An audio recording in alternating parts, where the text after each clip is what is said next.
Hey, assalamu alaikum guys, this is RK Sagar Hussain and welcome to my first vlog. তো guys আজকে কোনো challenging blog বা কোনো tour blog হবে না। আজকে আপনাদেরকে একটু সিনেমাটিকের মাধ্যমে আমাদের এই ছোট গ্রামটাকে একটু ঘুরিয়ে দেখাবো। তো চলুন শুরু করা যাক।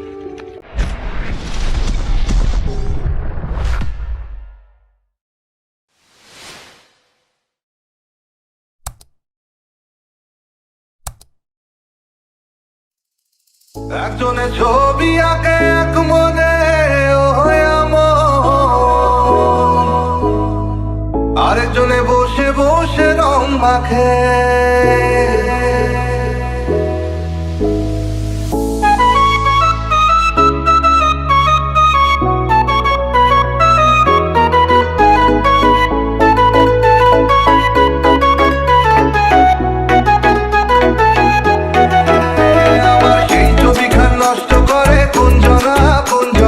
সেই ছবিখান নষ্ট করে কোন জনা তোমার ঘরে বসত করে